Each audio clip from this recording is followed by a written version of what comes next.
In a gleaming corporate bathroom, words of hate echoed off pristine tiles. A 68-year-old black cleaning lady, invisible for decades, trembled as she overheard her boss's racist tirade. Little did he know, his cruel words would ignite a revolution, transforming not just one company, but the entire corporate landscape of America. I've been cleaning offices for over 4 decades now. And let me tell you, it's not a job for the faint of heart. My name's Esther, and at 68 years old, I've seen it all in this line of work. But nothing could have prepared me for what happened last Tuesday at Pinnacle Solutions, the fancy tech company where I've been working for the past 5 years. Now, Pinnacle ain't your average workplace. It's one of those sleek, modern buildings with glass walls and fancy gadgets everywhere. The kind of place where young folks in expensive suits rush around with their lattes, typing away on their shiny laptops. Me? I'm the one who makes sure their workspace is spotless, even if they hardly notice I exist. Every morning I'd arrive at 5 a.m. sharp, way before the sun even thought about peeking over the horizon. I'd slip on my blue uniform, grab my trusty cleaning cart, and start my rounds. The office was always eerily quiet at that hour. Nothing but the hum of the air conditioning and the squeak of my cartwheels to keep me company. I took pride in my work, you know. Every desk I dusted, every trash can I emptied, every window I polished. It was all part of making sure those big shots could do their important jobs without worrying about the little things.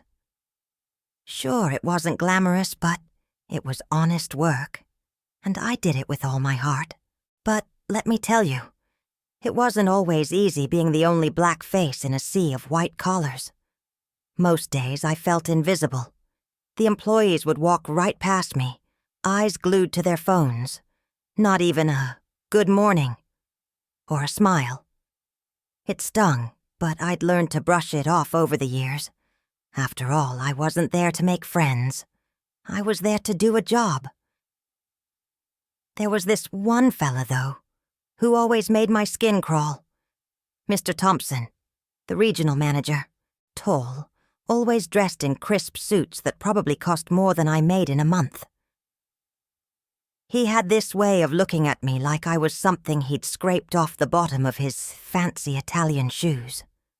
Never said a word to me directly, but I could feel his eyes boring into my back whenever I was around.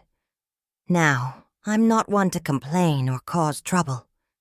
My mama always taught me to keep my head down and work hard, no matter what. So that's what I did, day in and day out. I'd go about my business, cleaning up after these folks who probably made more money in a day than I did in a year. But last Tuesday changed everything. It started like any other day. I was making my way through the executive floor, emptying trash cans and wiping down surfaces. The big shots were starting to trickle in, clutching their coffee cups and muttering into their phones. I was just about finished when I realized I needed to use the restroom myself. I wheeled my cart over to the executive bathroom. You know, the fancy one with the nice soap and the soft towels. Usually, I'd wait until I was done with my shift to use the regular employee restroom. But nature was calling, and I figured it'd be empty at that hour. As I pushed open the door, I heard voices. Male voices. I froze, my hand still on the door handle. I knew I shouldn't be there, but before I could back out, I recognized one of the voices. It was Mr. Thompson, and he sounded angry. "I can't believe they're pushing this diversity initiative," he was saying, his voice dripping with disgust. "It's bad enough we have to put up with the help. Now they want us to hire more of them." My heart started pounding in my chest. I knew I should leave, but my feet felt rooted to the spot. I couldn't move, couldn't breathe. "I know what you mean," another voice chimed in. It's like they're trying to turn this place into a charity case. I felt sick to my stomach. These men, these educated, well-paid executives, were talking about people like me, as if we were less than human, as if we didn't deserve to be in the same building as them, let alone work alongside them. "Did you see that old cleaning lady?" Mr. Thompson continued, and my blood ran cold. "What's her name?" "Esther. She's been shuffling around here for years. I bet she can't even read the labels on those cleaning products she uses." The other man laughed, a harsh, ugly sound that made me flinch. "Yeah, I've seen her. Always in the way, leaving her cart all over the place. You'd think at her age, she'd have learned how to do her job properly by now." I wanted to scream, to burst in there and tell them exactly what I thought of their ignorant, hateful words. But fear kept me rooted to the spot. Fear of losing my job, of being humiliated even further. So I stood there, silent tears streaming down my face, as these men continued to tear me down. "I swear," Mr. Thompson was saying, "if it were up to me, I'd fire the lot of them. Replace them with some nice, clean-cut college kids. At least they'd be able to understand simple instructions." I couldn't take it anymore. As quietly as I could, I backed away from the door, my hands shaking so badly I could barely control my cart. I rushed down the hallway, not caring who saw me or what they thought. I just needed to get away, to find a quiet corner where I could catch my breath and try to process what I'd just heard. I ended up in the supply closet, surrounded by the very cleaning products Mr. Thompson thought I couldn't read. I sat on an overturned bucket, my head in my hands, and let the tears flow freely. All those years of hard work, of taking pride in my job, of trying to be invisible so as not to offend anyone. And this is what they really thought of me? As I sat there, trying to pull myself together, I couldn't help but think of my granddaughter, Tanya. She was in college, studying to be a software engineer. She was so bright, so full of promise. Would she face the same prejudice when she entered the workforce? Would she have to listen to men like Mr. Thompson belittle her abilities and question her worth? The thought made my blood boil. I might have been willing to stay quiet for my own sake. But for Tanya, for all the young people who deserved a fair shot. No, I couldn't let this stand. But what could I do? I was just a cleaning lady after all. Who would believe me over the word of a high-powered executive like Mr. Thompson? And even if they did, what would happen to me? I needed this job. At my age, with my lack of education, where else could I go? As these thoughts swirled in my mind, I heard a soft knock on the closet door. I quickly wiped my eyes, trying to compose myself. "Just a minute," I called out, my voice shaky. I opened the door to find Ms. Rodriguez, one of the few female executives in the company, standing there with a concerned look on her face. "Esther," she said softly. "Are you all right? I saw you rush in here." I opened my mouth to assure her that everything was fine, that I was just taking a quick break. But as I looked into her kind eyes, something in me broke. Before I knew it, I was telling her everything I'd overheard in the bathroom. Ms. Rodriguez listened intently, her expression growing darker with each word. When I finished, she placed a gentle hand on my shoulder. "Esther," she said firmly, "what you've just told me is incredibly serious. We cannot let this kind of behavior continue in our workplace. Will you trust me to handle this?" I hesitated, fear and hope warring within me. But something in Ms. Rodriguez's determined gaze gave me courage. I nodded, straightening my shoulders. "Yes," I said, my voice stronger than I felt. "Yes, I trust you." Little did I know, as I walked out of that supply closet with Ms. Rodriguez, that my life was about to change in ways I never could have imagined. The events that would unfold over the next few days would shake Pinnacle Solutions to its very core and force everyone, from the cleaning staff to the CEO, to confront the ugly truth of racism in the workplace. But in that moment, all I knew was that for the first time in years, I felt seen, really seen. And I was ready to stand up and fight for my dignity, and for the future of every person who'd ever been made to feel less than because of the color of their skin. If you'd like to hear how this story unfolds and discover more powerful true stories of everyday people facing and overcoming racism, make sure to hit that subscribe button. Your support helps us continue sharing these important experiences and working towards a more inclusive society.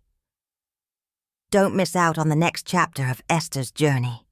Subscribe now. As I left the supply closet with Ms. Rodriguez, my mind was racing. Part of me was terrified of what might happen next. But another part, a part I thought had long since gone quiet, was filled with a fierce determination. I'd spent so many years trying to blend into the background, to not make waves. But now it was time to make some noise. Ms. Rodriguez led me to her office, a sleek space with a view of the city skyline. As I sank into the plush chair across from her desk, I couldn't help but feel out of place. This wasn't a world I was used to being a part of. "Esther," Ms. Rodriguez began, her voice gentle but firm. "I want you to know that what you overheard is completely unacceptable. We have strict policies against discrimination and harassment in this company, and Mr. Thompson's behavior is a clear violation of those policies." I nodded, my hands twisting nervously in my lap.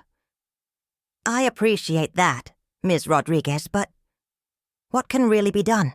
It's my word against his, and he's him. And You're just as valuable an employee as anyone else in this building," Ms. Rodriguez interrupted, her eyes flashing. "Your work keeps this place running smoothly, and you deserve respect for that. Now, I'm going to need you to write down everything you heard, as accurately as you can remember it. Can you do that for me?" I took a deep breath and nodded. My hands were shaking, but I managed to write down everything I could remember. As I wrote, the words Mr. Thompson had said echoed in my mind, each one stinging like a fresh wound.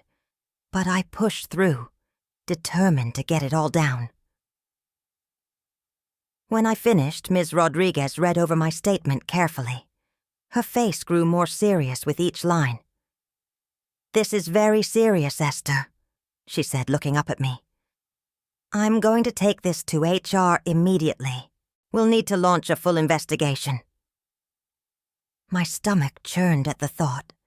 An investigation meant more people would know what happened. It meant facing Mr. Thompson and his cronies. The idea terrified me, but I knew it was necessary. I couldn't let this continue, not just for my sake, but for everyone who might come after me. Ms. Rodriguez must have seen the fear in my eyes because she reached across the desk and patted my hand. "Don't worry, Esther. We'll protect you. You've done the right thing by coming forward." As I left her office, I felt like I was walking in a daze. The familiar hallways of Pinnacle Solutions suddenly seemed alien and threatening. Every glance from a passing employee made me wonder if they knew, if they were judging me. I hurried back to my cleaning cart, desperate for the comfort of my usual routine. But as I pushed my cart down the hallway, I couldn't shake the feeling that everything had changed. The offices I'd cleaned for years without a second thought now felt like they were hiding secrets.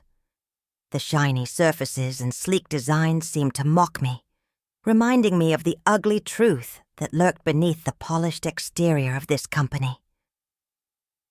I tried to focus on my work, but my mind kept wandering. What would happen now? Would Mr. Thompson find out it was me who reported him? Would I lose my job?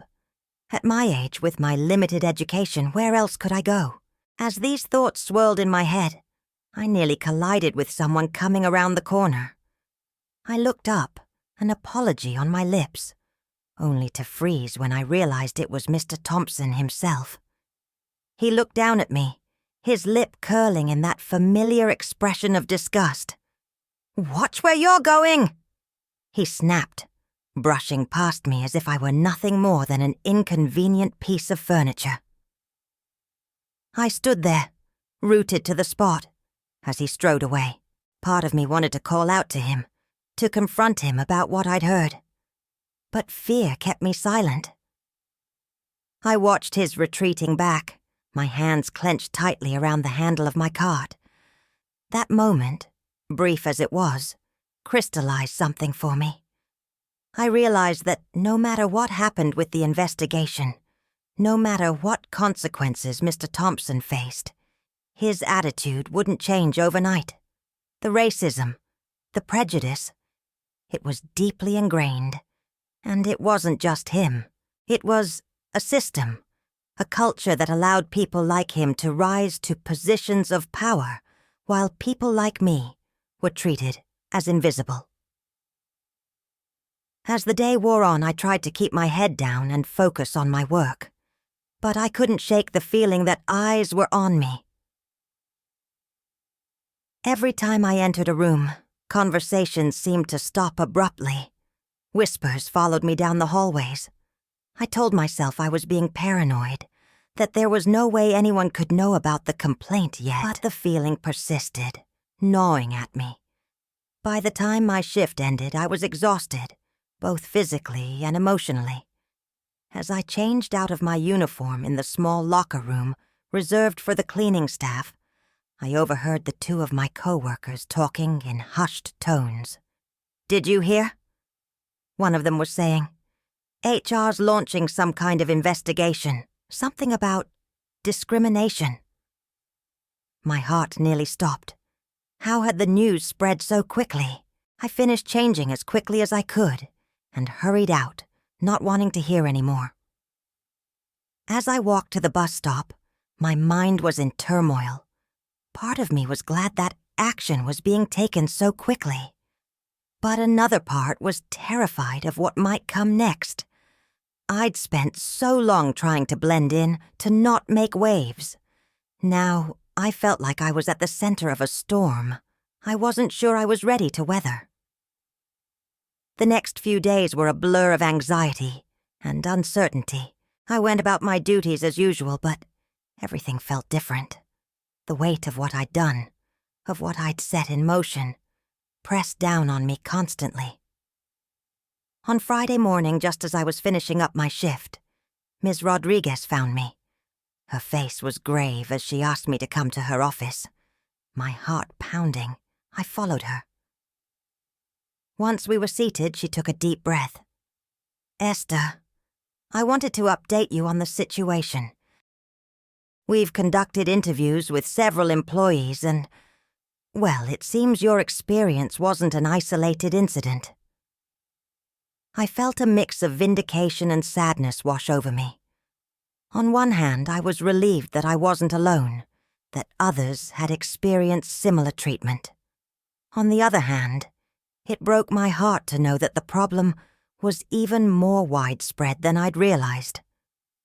Ms. Rodriguez continued, "The company is taking this very seriously. There's going to be a formal hearing next week. We'll need you to testify about what you heard." The room seemed to spin around me. Testify? In front of Mr. Thompson, and who knows who else? The thought made me feel sick. I don't know if I can do that," I stammered. "What if I lose my job? What if—" Ms. Rodriguez leaned forward, her eyes intense. "Esther, I know this is scary, but you have legal protections as a whistleblower, And more than that, you have the power to make real change here. Your voice matters. As I left her office, my mind was reeling. Me, making real change? It seemed impossible. I was just a cleaning lady, after all. What power did I have? But as I rode the bus home that evening, watching the city lights blur past the window, I thought about my granddaughter Tanya again. I thought about her dreams, her ambitions. I thought about all the young people like her who deserved a fair shot, who deserved to work in a place where they were respected and valued, and I realized that maybe, just maybe, I did have power. The power to speak up, the power to tell the truth, the power to stand up for what was right, not just for myself, but for all those who would come after me. That night, as I sat at my small kitchen table, I made a decision. I would testify. I would face Mr. Thompson and anyone else who thought people like me were less than. I would tell my story, and I would do it with my head held high. The weekend passed in a haze of nerves and preparation. I practiced what I would say over and over, determined not to let fear silence me. By Monday morning, I felt as ready as I'd ever be. As I walked into Pinnacle Solutions that day, I felt different. I stood a little straighter, held my head a little higher. The familiar weight of invisibility that I'd carried for so long seemed to lift a little. For the first time in years, I felt seen. Really seen. The hearing was scheduled for that afternoon. As the hours ticked by, my nerves grew. But so did my resolve. This wasn't just about me anymore. It was about every person who'd ever been made to feel less than because of the color of their skin or the job they did. When the time came, I made my way to the conference room where the hearing was being held. As I pushed open the door, I was met with a sea of faces. There was Mr. Thompson, his face a mask of barely contained anger. There were members of the HR team, looking solemn and official. And there, to my surprise, were several of my fellow cleaning staff, along with employees from various departments. As I took my seat, Ms. Rodriguez caught my eye and gave me an encouraging nod. I took a deep breath, straightened my shoulders, and prepared to tell my story. Little did I know, as I opened my mouth to speak, that what was about to unfold would shake Pinnacle Solutions to its very core. The truth I was about to reveal would set in motion a chain of events that would not only change my life, but the lives of everyone in that room and beyond. In that moment, as all eyes turned to me, I wasn't just Esther, the cleaning lady, anymore. I was Esther, the truth-teller, Esther, the change-maker, and I was ready to let my voice be heard. As I sat there, facing a room full of people who'd barely noticed me for years, I felt a strange calm settle over me. I took a deep breath and began to speak, my voice stronger than I'd expected. I told them everything, about the years of feeling invisible, of being treated like I was less than human. I described the conversation I'd overheard in the bathroom, not sparing any details. I watched Mr. Thompson's face turn red, then purple, as I recounted his hateful words. But I didn't stop there. I talked about the subtle racism I'd experienced every day, the way people would avoid eye contact or speak to me slowly, as if I couldn't understand them, the assumptions made about my intelligence, my background, my worth as a person. As I spoke, I noticed something changing in the room. People who'd started out looking bored or skeptical were now leaning forward, their expressions a mix of shock and shame. Some looked uncomfortable, shifting in their seats and avoiding eye contact. Others nodded along, as if my words were confirming something they'd long suspected but never acknowledged. When I finished, there was a moment of heavy silence. Then, to my surprise, one of the younger employees stood up. She was trembling slightly, but her voice was clear as she said, "I want to corroborate Esther's story. I've witnessed Mr. Thompson's behavior firsthand, and I've been too afraid to speak up until now." It was like a dam had broken. Suddenly, people were raising their hands, eager to share their own experiences. A young black man from the IT department talked about being passed over for promotions in favor of less qualified white colleagues. A Latina woman from marketing described the constant microaggressions she faced, the way her ideas were dismissed or attributed to others. As I listened to story after story, I felt a mix of emotions. There was sadness, of course, at the realization of how widespread the problem was, but there was also a growing sense of hope. For the first time, people were talking openly about these issues. We were being heard. Mr. Thompson, for his part, looked like he wanted to disappear. He tried to interrupt several times, his face red with anger, but the HR representative shut him down each time. It was clear that this was no longer just about him. This was about a systemic problem that had been ignored for far too long. The hearing lasted for hours. By the time it was over, I was emotionally drained but oddly energized. As people filed out of the room, many of them stopped to thank me.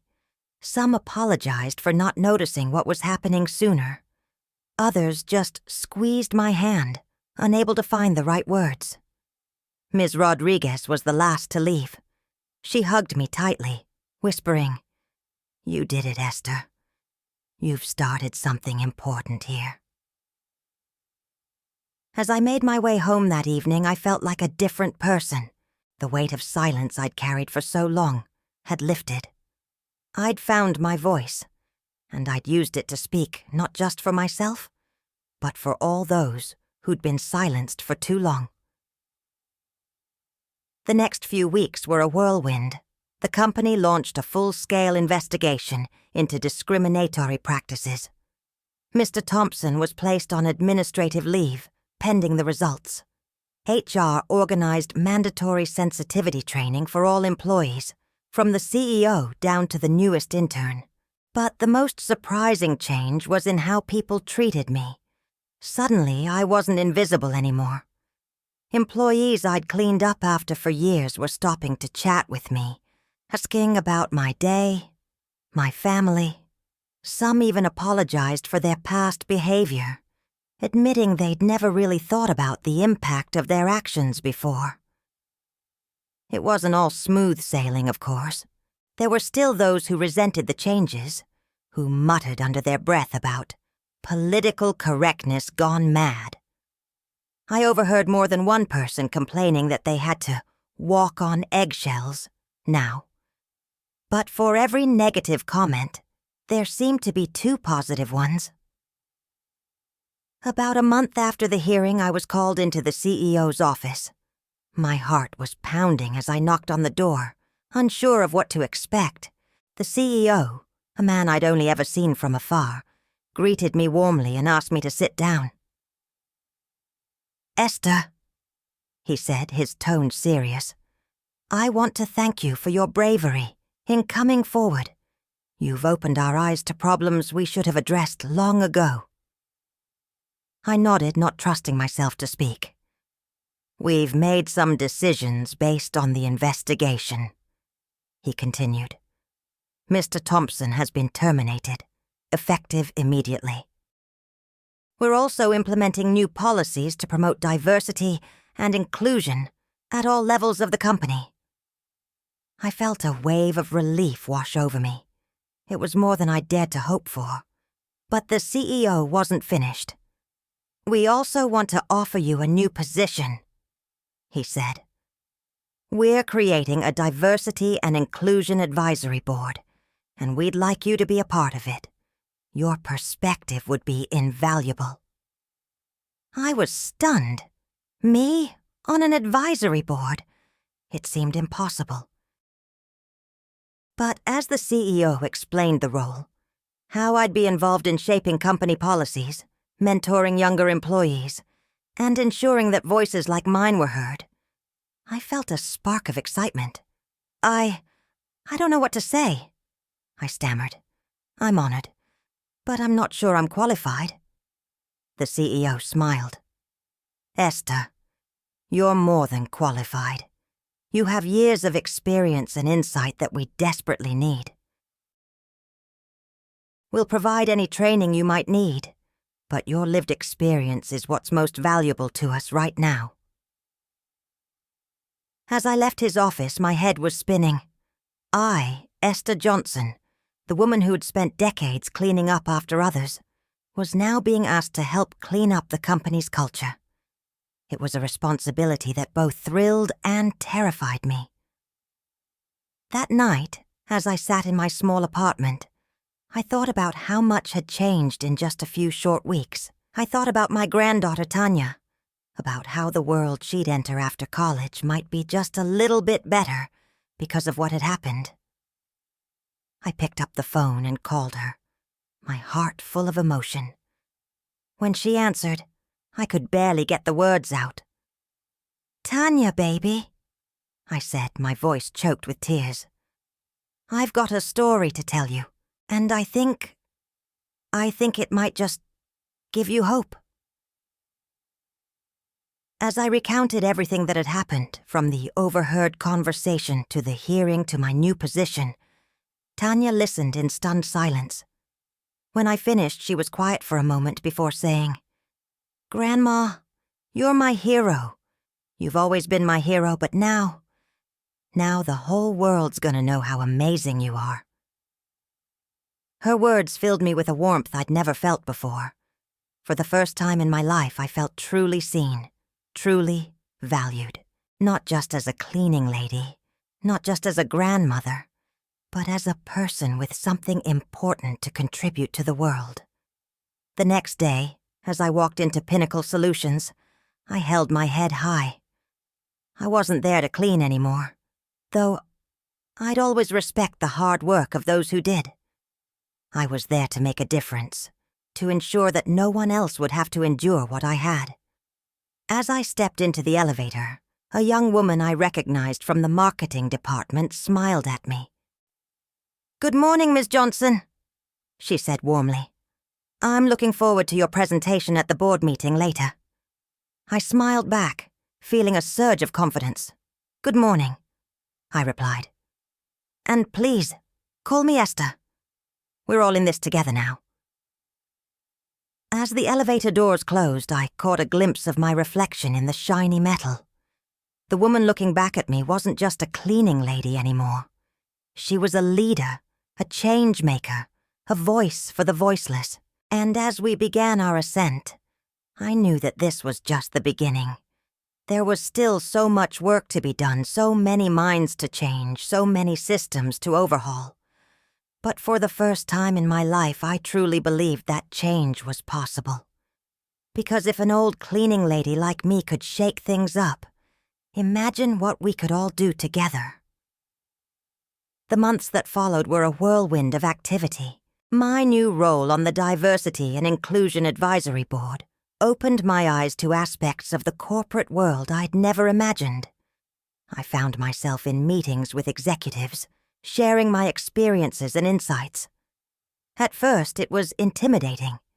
I'd spend nights poring over reports and articles, determined to prove I deserved my seat at the table. But as time went on, I realized that my greatest strength was my authenticity. I didn't need to use fancy words or quote statistics. My lived experience, my honesty, and my willingness to speak up, these were what made my voice valuable. One day, about 6 months into my new role, I was asked to give a presentation to the entire company. The thought of standing in front of hundreds of people, many of whom used to walk past me without a second glance, made my knees weak. But I knew this was my chance to really make a difference. As I stood at the podium, looking out at the sea of faces, I took a deep breath and began to speak. I told them about my first day at Pinnacle Solutions, how I'd felt so small and insignificant. I shared stories of the subtle and not-so-subtle discrimination I'd faced over the years. But I also talked about the changes I'd seen in the past few months, the small acts of kindness and inclusion that were slowly but surely transforming our workplace. To my surprise, people were riveted. I saw nods of understanding, tears in some eyes, and looks of dawning realization on many faces. When I finished, the applause was thunderous. People stood up, clapping and cheering. It was a moment I'll never forget. After the presentation, a young black woman from the IT department approached me. Her eyes were shining as she told me how my words had given her hope, how she finally felt seen and valued in the company. It was then that I realized the true impact of what we were doing. We weren't just changing policies, we were changing lives. But our work was far from over. As we dug deeper into the company's practices, we uncovered more issues that needed addressing. There were disparities in pay and promotion rates that couldn't be explained by performance alone. The diversity in upper management was still sorely lacking, and there were departments where the old attitudes persisted, resistant to change. It was during this time that I faced my biggest challenge yet. We were reviewing candidates for a senior management position, and I noticed that qualified minority candidates were being overlooked in favor of less experienced white candidates. When I pointed this out, I was met with resistance from some of the old guard who were still on the board. One of them, a man named Mr. Carlson, who'd been with the company for decades, scoffed at my concerns. He suggested that perhaps the minority candidates just weren't the right fit for the company culture. It was the same old excuse I'd heard countless times before, but this time, I wasn't going to let it slide. I looked Mr. Carlson straight in the eye and asked him to define exactly what he meant by company culture. As he stumbled through a vague response about shared values and team dynamics, I calmly but firmly pointed out how such nebulous criteria often serve as a cover for unconscious bias. The room fell silent. I could feel the tension in the air, but I stood my ground. I reminded everyone of the promises we'd made, of the changes we'd committed to. I asked them to really look at the candidates' qualifications, to challenge their own assumptions and biases. It wasn't an easy conversation. There were heated arguments and uncomfortable silences. But in the end, we agreed to revise our hiring process, to implement blind resume reviews and structured interviews to minimize bias. That meeting was a turning point. It showed me that change wasn't just about grand gestures or company-wide presentations. It was about having the courage to speak up in those small, crucial moments when it would be easier to stay silent. As the months turned into years, I saw real, tangible changes at Pinnacle Solutions. Our workforce became more diverse at all levels. Employee satisfaction scores improved across the board. We even started winning awards for our inclusive workplace practices. But the moment that meant the most to me came 3 years after that fateful day in the bathroom. My granddaughter Tanya, now a recent college graduate, applied for a junior software engineer position at Pinnacle Solutions. She was hesitant at first, worried about accusations of nepotism. But I encouraged her to apply, assuring her that our new hiring practices would ensure she'd be judged solely on her merits. The day Tanya got the job offer, she called me in tears of joy. She'd gone through a rigorous interview process, showcasing her skills and potential. The hiring manager, she told me, had been impressed not just by her technical abilities, but by her fresh perspectives and ideas. As I listened to Tanya excitedly describe her new role, I felt a profound sense of accomplishment. This was why I'd spoken up. This was why I'd pushed through the fear and uncertainty. so that Tanya and countless others like her could walk into a workplace where they were valued, respected, and given equal opportunities to shine. But our story doesn't end there. Word of the changes at Pinnacle Solutions spread, and soon other companies were reaching out to us for advice on how to improve their own diversity and inclusion efforts. I found myself speaking at industry conferences, sharing our journey and the lessons we'd learned along the way. It wasn't always easy. There were still setbacks, still moments of frustration when change seemed to be moving too slowly. And on a personal level, I sometimes felt overwhelmed by the responsibility, the constant need to be on, to be the voice of change. But every time I felt like giving up, I'd remember where I'd started. I'd think of the woman I used to be, pushing my cleaning cart through silent hallways, feeling invisible and unvalued. And I'd find the strength to keep going. 5 years after that day in the bathroom, I stood on a stage in Washington, D.C., accepting an award on behalf of Pinnacle Solutions for our transformative diversity and inclusion initiatives. As I looked out at the audience, I saw faces of all colors, ages, and backgrounds. I saw a future where workplaces truly reflected the rich diversity of our society. In my acceptance speech, I didn't talk about policies or programs. Instead, I told them about a cleaning lady who'd spent decades feeling invisible. I told them about the power of speaking up, of refusing to accept the status quo. And I challenged them to look around their own workplaces, to really see the people who might be feeling unseen, and to have the courage to stand up and make a change. As I finished my speech, the applause washed over me. But it wasn't the acclaim that moved me. It was the knowledge that somewhere out there, someone like me, someone who felt small and voiceless, might hear my story and find the courage to speak up. Later that night, back in my hotel room, I called Tanya. She'd just finished her first major project at Pinnacle Solutions, leading a team to develop a new software application. As she excitedly told me about the challenges they'd overcome and the success they'd achieved, I felt a warmth spread through my chest. "I'm so proud of you, baby," I told her, my voice thick with emotion.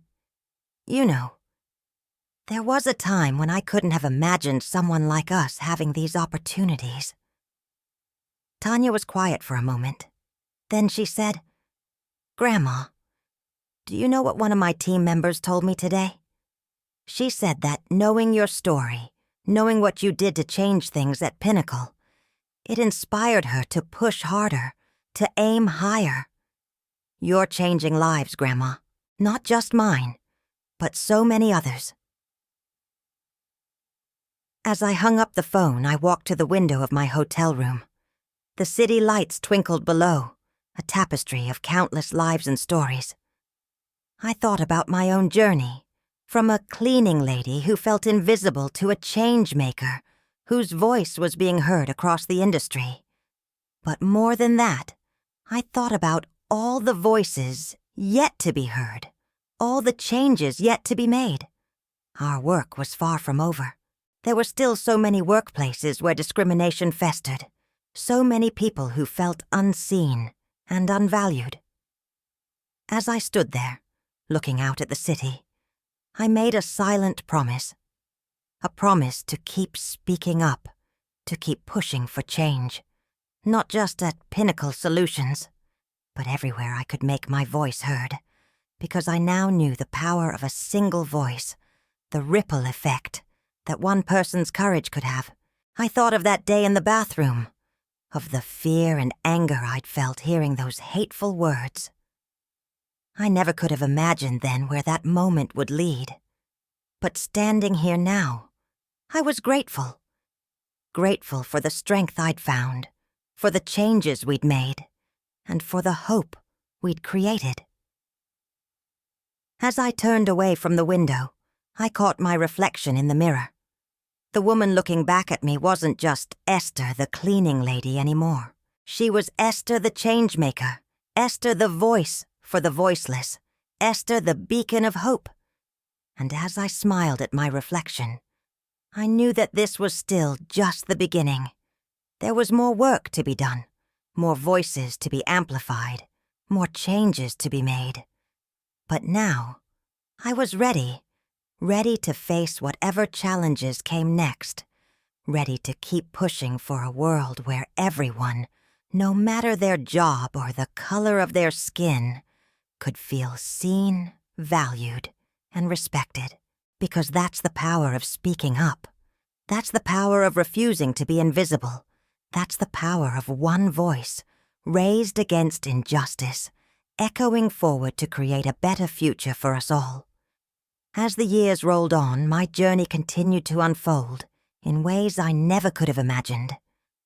The ripple effect of that fateful day in the bathroom had grown into a tidal wave of change, not just at Pinnacle Solutions, but across the corporate landscape. I found myself traveling the country, speaking at conferences and workshops, sharing our story and the lessons we'd learned.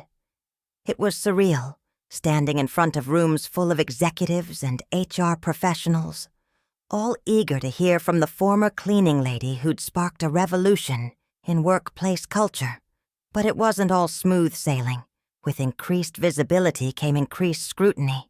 There were those who tried to dismiss our achievements, claiming we were just jumping on the diversity bandwagon for good PR. Others accused us of reverse discrimination, arguing that our focus on inclusivity was somehow unfair to white employees. I remember one particularly heated panel discussion at a major business conference. A CEO from a rival company challenged me, his voice dripping with condescension, as he asked how I could possibly understand the complexities of running a business when I'd spent most of my career just cleaning up after others. For a moment, I felt that old familiar sting of being underestimated, of being seen as just a cleaning lady.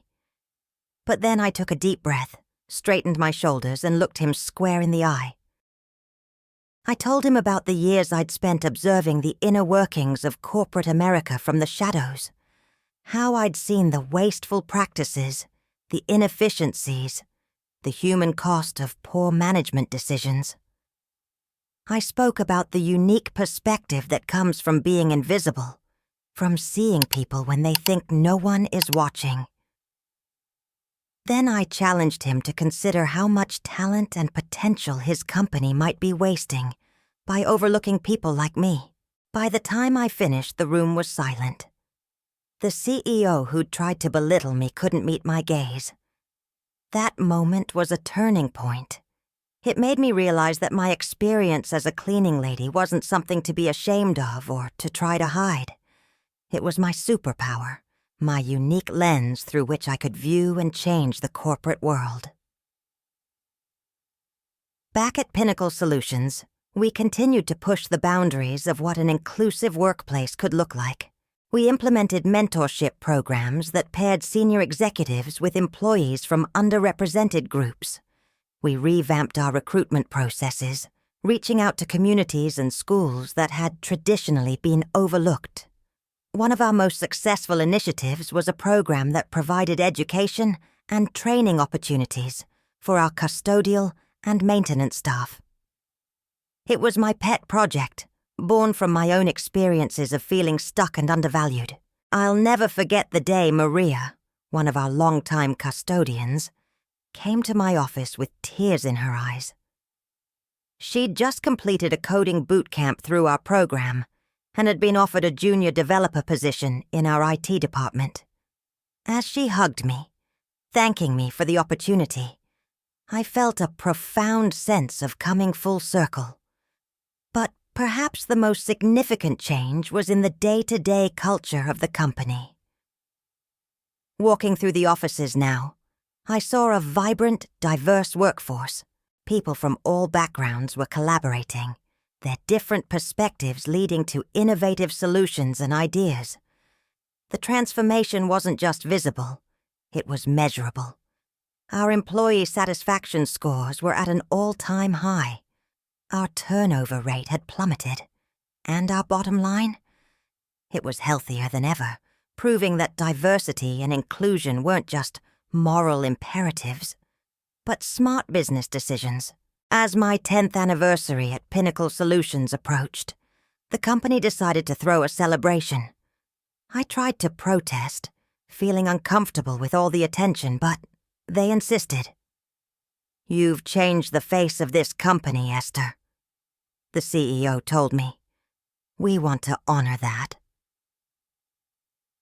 The day of the celebration, I walked into the main atrium to find it packed with employees from every department and level of the company.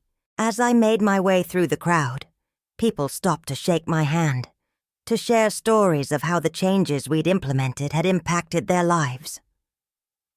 A young man from the marketing department told me how our mentorship program had given him the confidence to pursue a leadership role. A woman from HR shared how our inclusive policies had allowed her to be open about her sexuality at work for the first time in her career. As I listened to their stories, I felt a warmth spreading through my chest. This was the real measure of our success, not awards or profits, but the lives we'd touched, the culture we'd transformed. When I reached the podium to give my speech, I looked out at the sea of faces before me. I saw people of all colors, ages, and backgrounds. I saw the custodial staff standing proudly alongside executives. I saw Tanya, now a project manager, beaming at me from the front row. I took a deep breath and began to speak.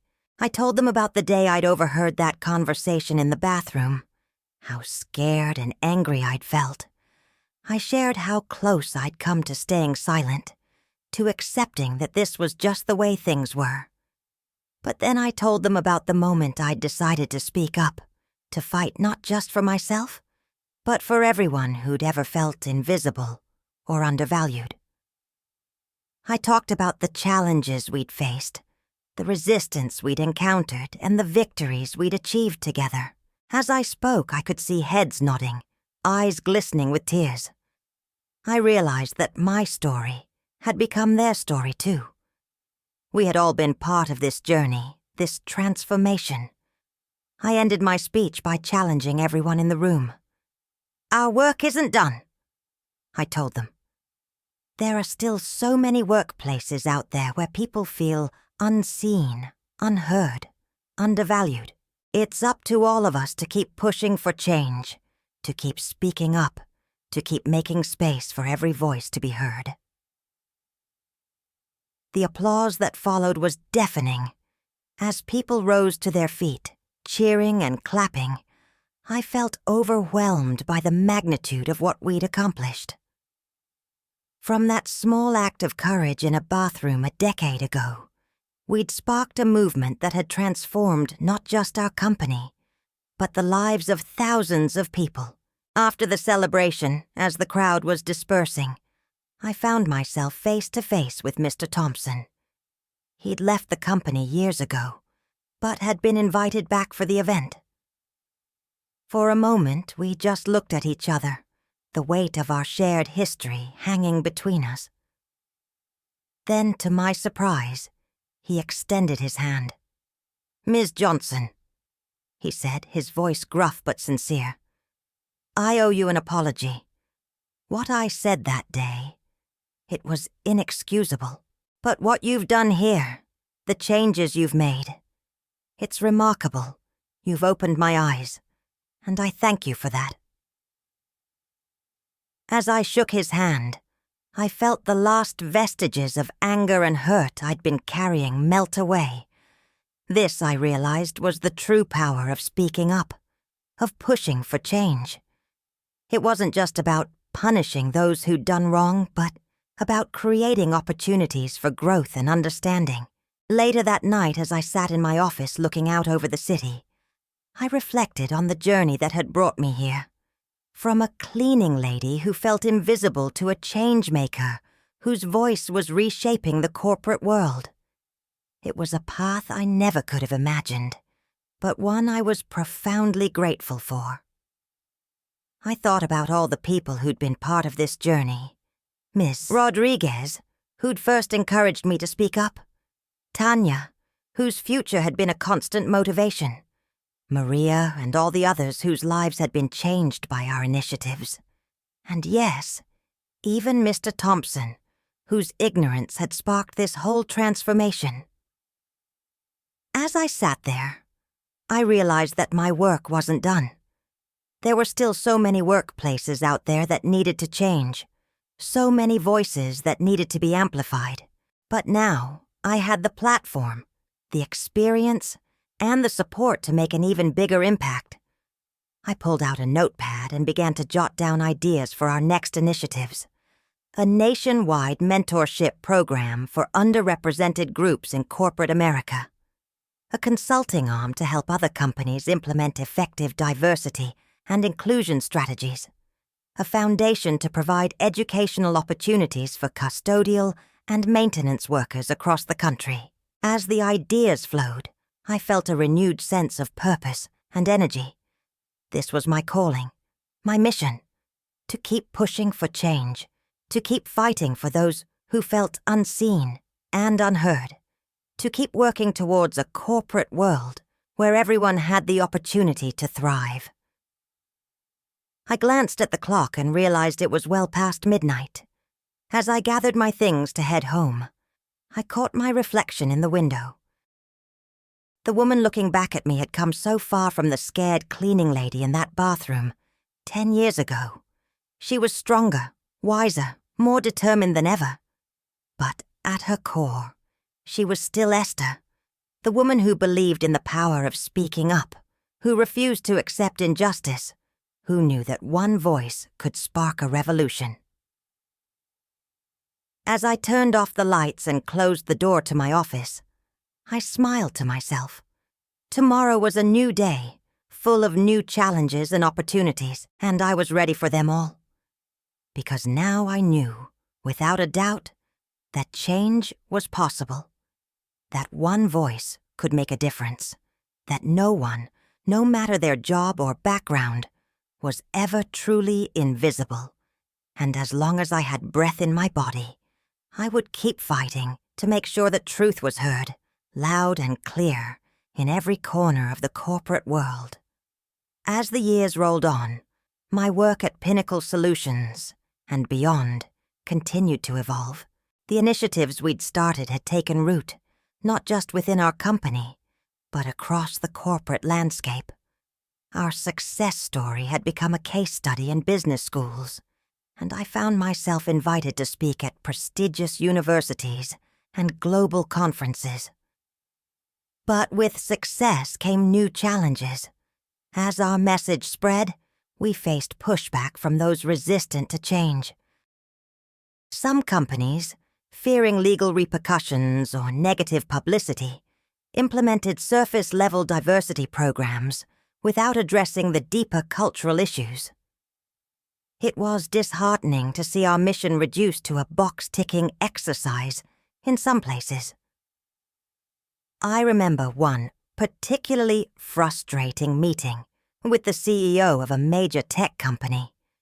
He proudly showed me their new diversity hiring targets and the multicultural lunch events they'd implemented.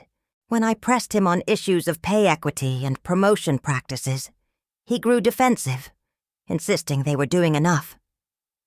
It was moments like these that tested my resolve, but they also fueled my determination to dig deeper, to push harder for meaningful change. Around this time, Tanya came to me with an idea. She'd been working on a project using AI to analyze company data for patterns of bias in hiring, promotions, and pay. Her team had developed an algorithm that could identify subtle discriminatory practices that might otherwise go unnoticed. I was intrigued but cautious. I'd seen firsthand how technology could be used to perpetuate bias if not carefully managed. But as Tanya walked me through the project, explaining the safeguards they'd put in place and the potential for positive impact, I felt a spark of excitement. We decided to pilot the program at Pinnacle Solutions. The results were eye-opening. Despite all our progress, the AI uncovered lingering disparities in how different departments evaluated performance and awarded promotions. It wasn't overt discrimination, but rather unconscious biases that had slipped through the cracks of our policies. Armed with this data, we were able to implement targeted training programs and adjust our evaluation processes. The impact was almost immediate. Within a year, we saw a significant increase in the diversity of our leadership pipeline. Word of our AI-driven approach spread quickly. Soon, other companies were clamoring to implement similar programs. Tanya and her team found themselves at the forefront of a new wave of tech-driven diversity initiatives. But as our influence grew, so did the scrutiny. Critics accused us of reducing complex human interactions to cold, impersonal data points. Others raised concerns about privacy and the potential for misuse of such powerful analytical tools. I took these concerns seriously. I knew from my own journey how important it was to see people as individuals, not just statistics. We worked tirelessly to refine our approach, ensuring that our technology was used to support human decision-making, not replace it. As we navigated these challenges, I found myself reflecting more and more on my own story. I realized that while data and policies were important, the heart of our mission was still about human connection, about seeing and valuing each individual. With this in mind, I launched a new initiative, Voices of Change. It was a storytelling project that invited employees at all levels, from custodial staff to C-suite executives, to share their experiences of discrimination, resilience, and transformation. We created a digital platform where these stories could be shared anonymously, if desired. We also organized live events where people could speak directly to their colleagues. The response was overwhelming. I'll never forget the first Voices of Change event. The auditorium was packed, with people standing in the aisles and spilling out into the hallway. As person after person stepped up to the microphone, the air was charged with emotion. There was James from accounting, a middle-aged white man who tearfully recounted how his perspective had changed after his son came out as transgender. Maria from IT shared her struggle with imposter syndrome as a Latina in a male-dominated field.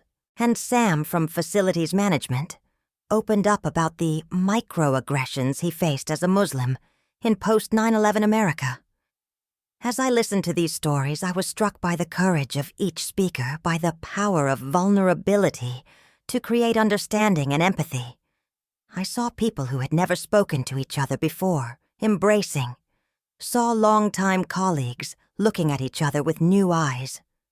The impact of Voices of Change rippled out far beyond Pinnacle Solutions. Other companies began implementing similar programs. We received requests to license our digital platform and to consult on how to create safe spaces for these conversations. But perhaps the most profound impact was on me. Listening to these stories, I was reminded of why I'd started this journey in the first place. It wasn't about policies or programs or even data. It was about people, about creating a world where everyone could bring their full selves to work, where diversity wasn't just tolerated, but celebrated. As my 70th birthday approached, I began to think about legacy. I was proud of what we'd accomplished, but I knew the work was far from done. I wanted to ensure that the movement we'd started would continue long after I was gone.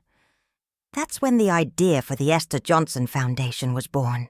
The foundation would focus on 3 key areas: education and training for underrepresented groups in corporate America, research into best practices for diversity and inclusion, and support for whistleblowers and changemakers who spoke up against discrimination. We launched the foundation with a gala event that brought together leaders from across the business world. As I stood at the podium, looking out at the diverse crowd before me, I felt a sense of awe at how far we'd come. I shared the story of that day in the bathroom, once again.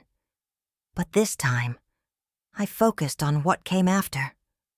On the courage it took to speak up, on the allies who stood by me, on the changes we'd made together. I challenged everyone in the room to think about their own power to create change, no matter their position or background. As I finished my speech, I introduced the Foundation's first initiative, a scholarship program for children of custodial and maintenance staff to pursue higher education or vocational training.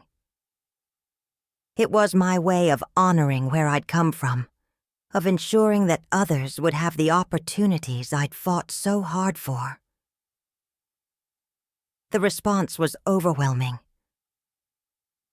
By the end of the night, we'd received pledges that would fund the scholarship program for years to come.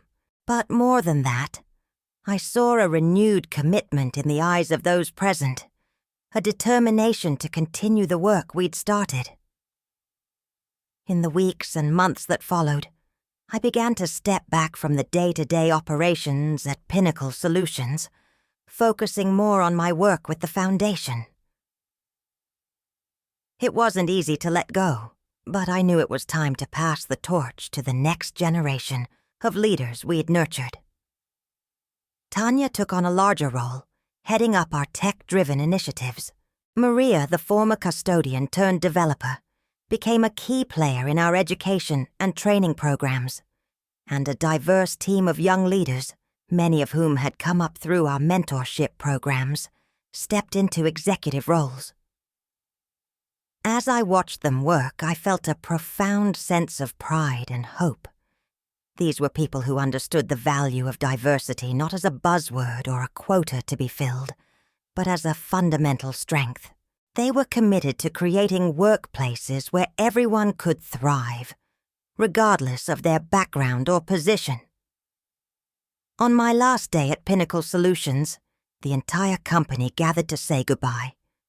As I looked out at the sea of faces, faces of all colors, ages, and backgrounds, I was struck by how different it was from the company I'd joined as a cleaning lady all those years ago.